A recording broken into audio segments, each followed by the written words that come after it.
Welcome to the Dangerous Soul Love Stories. The channel will bring you stories of strong bonds, cultural differences, passionate love, and unforgettable dramatic events. If you love interracial love stories and cinematic storytelling, then this is the place for you. Enjoy listening. Please subscribe to the channel to hear more great stories. A war between mafia empires does not start with bullets. Starts with a mistake. And in this case the mistake had a name. Nyla Carter. I remember the moment it appeared on my screen, buried inside a data breach report that should have been routine. My system flagged it as irrelevant at first. Civilian. No affiliations. No financial anomalies. Just a school teacher from the south side of Chicago. I almost ignored it. That would have been the correct move. That would have prevented everything that came after. But something about it did not sit right. I have spent my entire life controlling the flow of weapons across continents, deciding which conflicts escalate and which disappear before the world ever hears about them. Nothing enters my network without purpose. Nothing leaks without consequence. So when a random civilian name appears connected to a classified transaction chain, it is not random. It is a signal. I pulled the full report, scanning every detail, every timestamp, every connection. The data leak itself was not large, but the structure behind it was precise. It pointed toward a hidden layer of transactions that even most of my own people could not access. And yet somehow her name was attached to it. Not as a hacker. Not as a source. As a key. I leaned back in my chair, staring at the screen longer than I should have. Nyla Carter. A teacher. No criminal record. No known contacts in any network that mattered. And yet within hours of her name surfacing, the first alerts began to trigger across the underworld. One syndicate in Eastern Europe activated a retrieval team. A private contractor linked to a defense ministry requested surveillance clearance. Even a rival group I had not heard from in years placed a silent bounty through a dark channel. That was when I understood the scale of the problem. This was not a leak. This was a convergence. Multiple powers reacting to the same variable at the same time. And that only happens when something sits at the center of everything. I should have issued a termination order immediately. Clean, quiet, final. That is how risks are handled in my world. But I did not. Instead, I opened her file again and looked deeper, searching for something that would explain why a woman who spent her days teaching children could suddenly become the most hunted name in a system built on secrecy and control.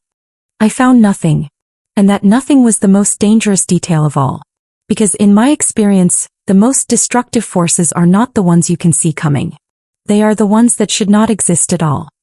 I stood up slowly, already knowing what I was about to do, even if I did not admit it yet. I was not going to eliminate her. Not yet. I was going to find her. Understand her.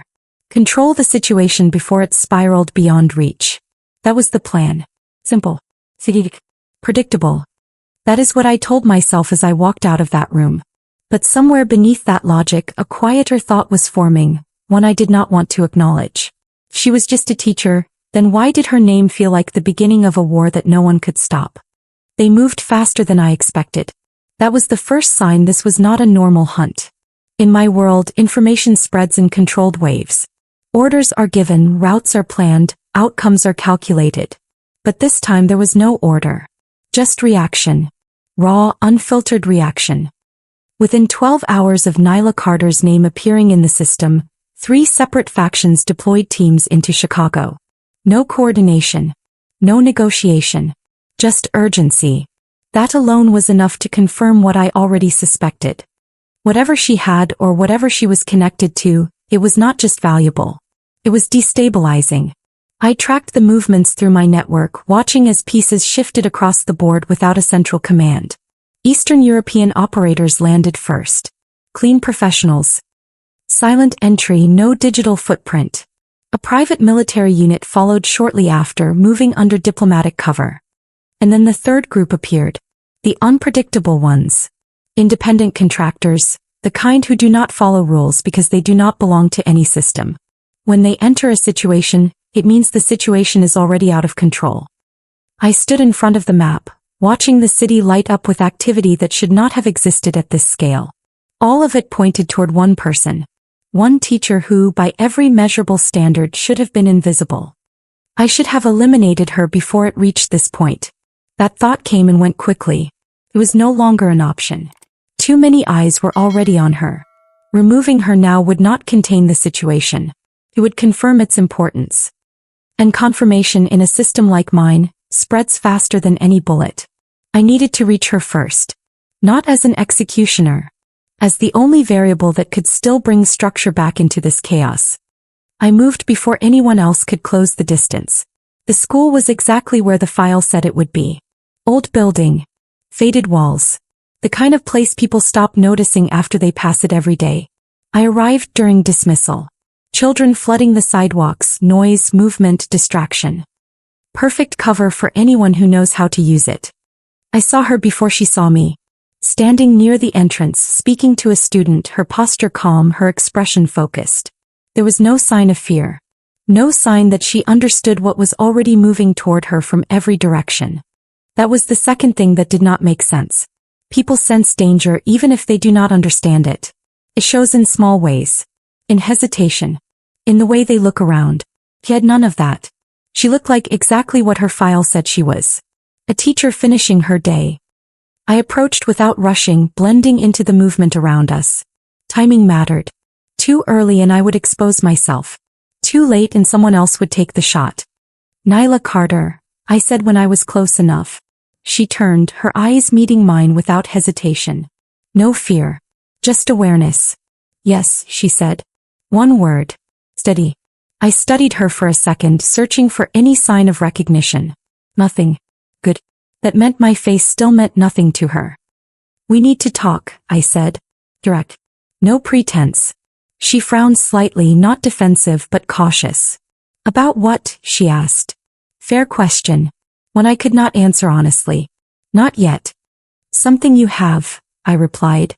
That was enough to shift something in her expression. Not fear. Not panic. Something closer to confusion layered with irritation.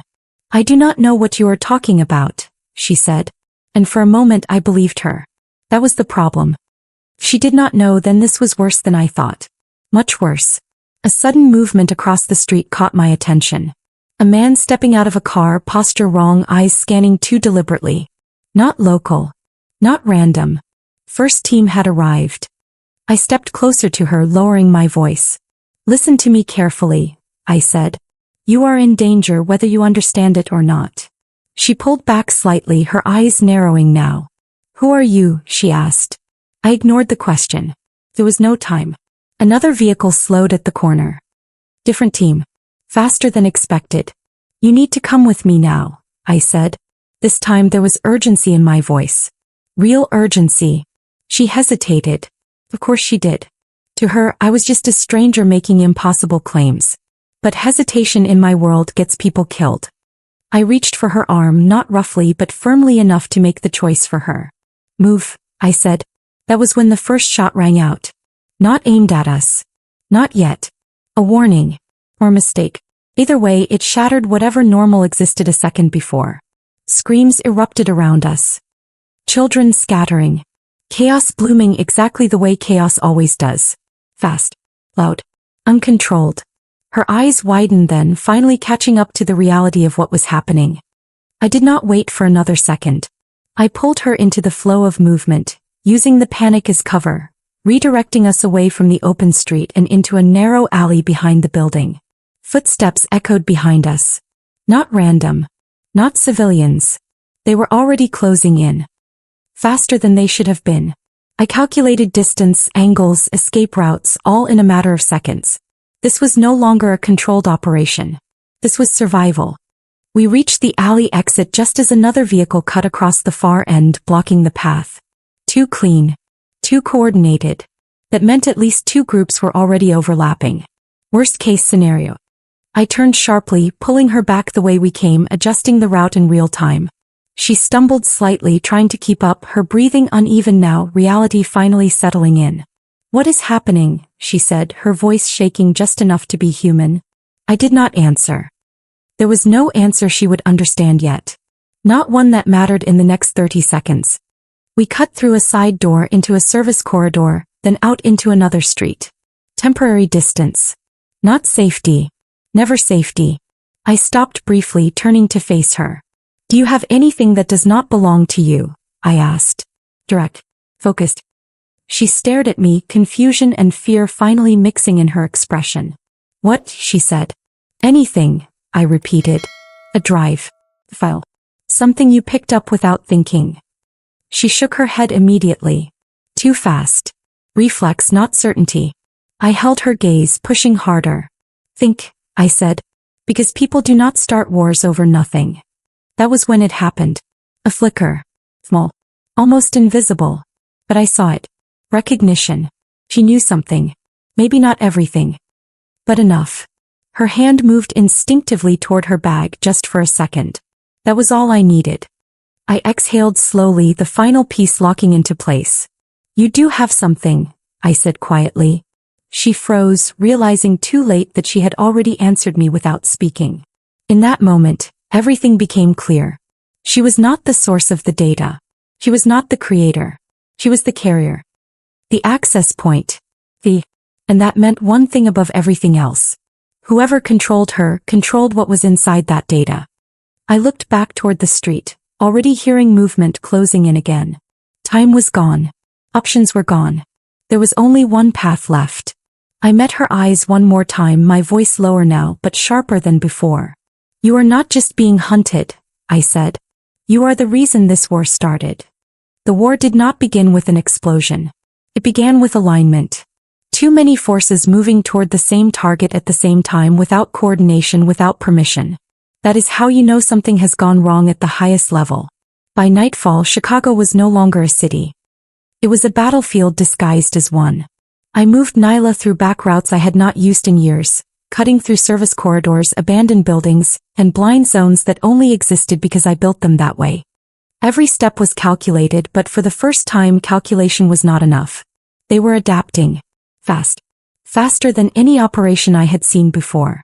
That meant the data she carried was not just valuable. It was urgent. We reached a temporary safe point, an empty warehouse near the river, one of my older locations, not logged in any current system. I secured the perimeter within seconds, scanning for surveillance signals, anything that would suggest we had been followed. Nothing immediate. That did not mean safe. It meant temporary silence. Nyla stood near the center of the room, her breathing still uneven, her eyes scanning everything like she was trying to understand how her life had fractured in less than an hour. I watched her closely, not just as a target anymore, but as the center of something much larger than either of us. We do not have much time, I said, stepping closer. Whatever you are carrying, I need to see it now. She shook her head immediately, instinctive resistance kicking in. I told you I do not know what you are talking about, she said, but her voice was weaker now, uncertainty breaking through. I held her gaze steady, controlled. People are shooting in broad daylight to get to you, I said. That does not happen over nothing. She looked away for a moment, her hand tightening around the strap of her bag. That was the tell. The same one from before, but stronger now. I stepped forward and took the bag before she could react, not violently but decisively. Hey, she said, stepping toward me, anger finally surfacing. You do not get to just take my things. I ignored the protest and opened it quickly, scanning the contents with trained efficiency. Books, papers, personal items. Normal. Too normal. And then I saw it. A small flash drive, plain, unmarked, almost invisible among everything else. I picked it up slowly, holding it between my fingers like it might detonate. Where did you get this? I asked. She froze. Not confusion this time. Recognition. It is nothing, she said too quickly. I looked at her, letting the silence stretch until the pressure forced honesty. It is not nothing, I said quietly. It is the reason people are dying. Her expression shifted, the weight of that sentence landing harder than anything else. One of my students gave it to me, she said finally, her voice lower now. He said it was important. I thought it was just homework or something he forgot. I studied her face, searching for deception. There was none. Just shock layered with the slow realization that she had been holding something far beyond her understanding. I turned away slightly, plugging the drive into a secured device. The screen flickered, then filled with encrypted data. Not simple files. Structured information. Layered. Practed. I bypassed the first level within seconds, then the second. By the third I slowed. This was not standard encryption. This was designed to be opened only by someone who knew what they were looking for. Or someone desperate enough to try anyway. I pushed through. The data unfolded piece by piece, and with every line, the room seemed to shrink around me. Weapons routes. Financial flows. Offshore accounts. Names. Real names. Not just operators. Not just middlemen. Architects. The people above people like me. I felt something tighten in my chest, not fear but recognition. This was not just information. This was exposure. Total exposure. If this got out, it would not just damage the system. It would tear it apart. I pulled the drive out slowly, my mind recalculating everything I thought I understood. Do you realize what this is? I asked without turning. No, she said honestly. But I think everyone else does. That was the problem. Everyone else did. And they were already moving to either secure it or erase it. I turned back to her, studying her differently now. Not as a civilian caught in something beyond her control, but as the one person holding the key to all of it. From this moment on, nothing about your life is normal anymore, I said. You are not just a target. You are leverage. She swallowed, the reality settling deeper now. Then why are you helping me? She asked. The question lingered in the air longer than it should have. Because I did not have a clean answer. Because the truth was complicated. Because somewhere between control and chaos, something had shifted. I exhaled slowly. Because if they get this, I said, holding up the drive, they will not just kill you. They will bury everything this could expose. Before she could respond, a distant sound cut through the silence. Engines. Multiple. Approaching fast. I moved instantly, shutting down the device, scanning exits, calculating routes. They had found us. Too quickly. That meant one of two things. Either I had been tracked, or the system was already tightening beyond anything I could outrun. I looked at her one more time, my voice sharper now, stripped of everything except urgency. Stay close to me, I said. From now on, if I fall, you run. Do not look back. Her eyes locked onto mine, fear finally fully visible, but beneath it, something else was forming. Trust. Dangerous, fragile trust. I turned toward the exit, already mapping our next move, already preparing for the escalation I could feel building like pressure before a storm. Because this was no longer about retrieval. This was no longer about control. This was war. And I had just chosen a side. They called her the spark before they even saw her face. That was how fear worked inside systems like mine. It did not need proof. It needed a narrative. And Nyla Carter had already become one. By the time we left the warehouse, messages were circulating through every layer of the network. Her name attached to words like destabilization, breach, collapse.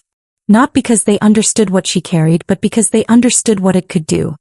I moved her into one of my deeper safe locations, a private residence that had never been used for operations, only for disappearance. No digital footprint. No known connection to me. If anything still counted as hidden, it was this place. She sat across from me in silence for several minutes after we arrived, her hands wrapped tightly around each other, her breathing finally steady but her mind clearly racing. I could see it in the way her eyes moved, trying to connect fragments of a reality she had never been meant to see. They think I started this, she said quietly, breaking the silence.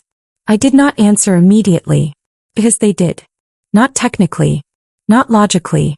But perception matters more than truth in systems built on control. They think you are the reason it is happening, I said finally. She shook her head, frustration breaking through. I did not do anything, she said. I just took something a kid gave me. I leaned forward slightly, my voice lower now, more controlled. That is exactly why this is dangerous, I said. You are not part of the system. That makes you unpredictable. And unpredictable things break systems. She looked at me, then really looked at me, like she was trying to understand not just what I was saying, but who I was inside all of this. And what are you, she asked. Part of the system or something breaking it? The question landed deeper than she realized. For a moment I did not answer. Because I was not sure anymore. Before I could respond, a secure line on my device activated. No caller ID. No trace. Only one group used that channel. My family. I answered without hesitation. You have gone too far. My brother's voice came through, sharp, controlled, but carrying something I had not heard in years. concern, or something close to it. You are protecting her, he continued. Not a question. A statement. You need to hand her over. Now. I glanced at Nyla, then back at the wall in front of me. That is not going to happen, I said. Silence on the other end. Then a quieter voice joined. My father. Do you understand what she represents? He asked. Measured. Dangerous. Yes, I said. Do you? He replied. The question cut deeper than any accusation. I closed my eyes for a brief second, then opened them again. She is not the problem, I said. She is the evidence. Another pause. Longer this time. He exhaled slowly. She is the trigger, he said. Every faction is mobilizing because of her. Do you know how many people have already died today because of that name? I did not respond. As I did know. I had seen the reports. You think you are saving her, he continued. But you are accelerating something you cannot control. I felt something tighten in my chest, but my voice remained steady. This was never under our control, I said. The line went silent again. And in that silence something shifted. Not just in the conversation. In the structure of everything I had believed.